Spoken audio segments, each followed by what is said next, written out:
Bismillahirrahmanirrahim. Le travail que je veux présenter est intitulé Caractérisation structurale des couches minces de BI2S3 préparées par la technique de dépôt par bain chimique. Le BI2S3 est un semi-conducteur binaire de type 5-6 de table de Mendeleïev. Ce matériau attire l'attention dans le domaine des applications optoélectroniques, notamment dans les cellules solaires, à cause de sa largeur de bande interdite 1,7 électrovolts. Cette valeur est bien adaptée au rayonnement solaire. Donc notre objectif est double. Tout d'abord, la mise en point des matériaux semi-conducteurs sous forme de couches minces possédant les propriétés prérequises pour leur utilisation comme couche absorbante dans les cellules solaires. Le second objectif, d'utiliser des techniques simples et peu coûteuses telles que la méthode CB. Cette technique ne nécessite aucune précaution spéciale. Il suffit d'utiliser un bécher. À l'intérieur de ce bécher, il y a une solution et on introduit à l'intérieur de ce bécher un substrat verticalement. On passe directement aux parties expérimentales, la préparation du couche mince de BI2S3. Nous avons établi deux dépôts. L'un sans agent complexe et l'autre avec agent complexe. Le premier dépôt sans agent complexe. On prend 0,1 molar de nitrite de bismuth dans une première fiole et 0,1 de tam thioacétamide dans une deuxième fiole. Les deux fioles sont mélangées dans un bécher. La solution mixte est agitée par un agitateur magnétique pendant 1 jusqu'à 2 minutes.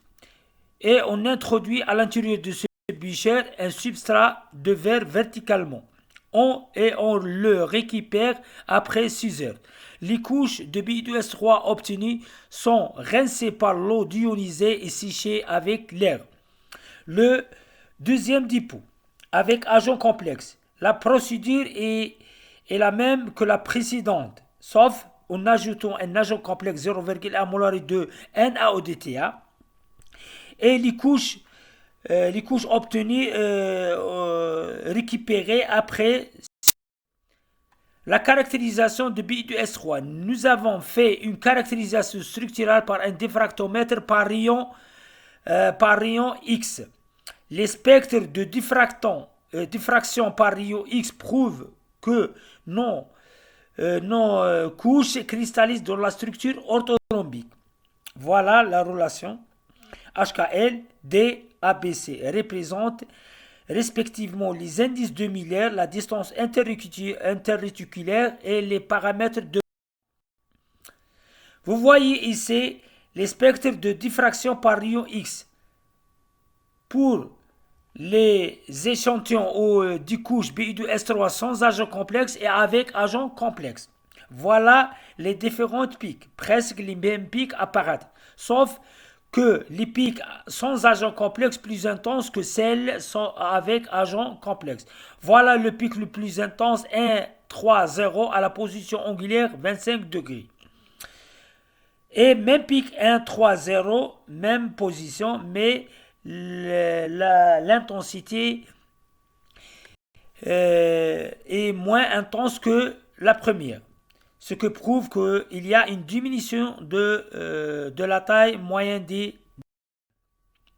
À partir de la relation précédente, on peut déduire la distance interréticulaire ici et on compare les distances avec celles standards. Voilà les pourcentages des intensités des pics pour les deux dépôts et les KHKL correspondants ici.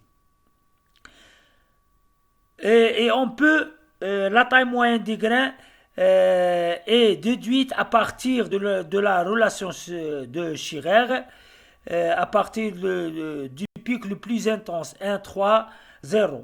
Nous avons trouvé que la taille moyenne du grain sans agent complexe est 92 angstrom et avec agent complexe, la taille moyenne du grain va diminuer jusqu'à 45 angstrom.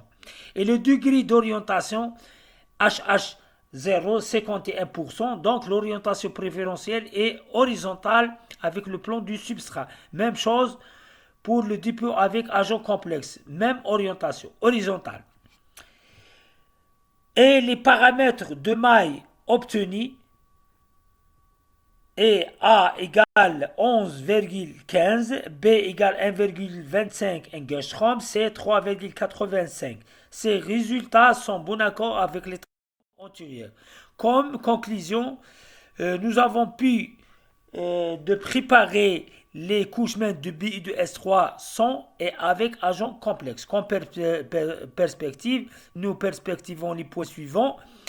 Utiliser d'un autre agent complexe, utiliser ou analyser ces couches par d'autres techniques et étudier les différentes propriétés telles que les propriétés optiques et électriques. Et merci pour votre attention.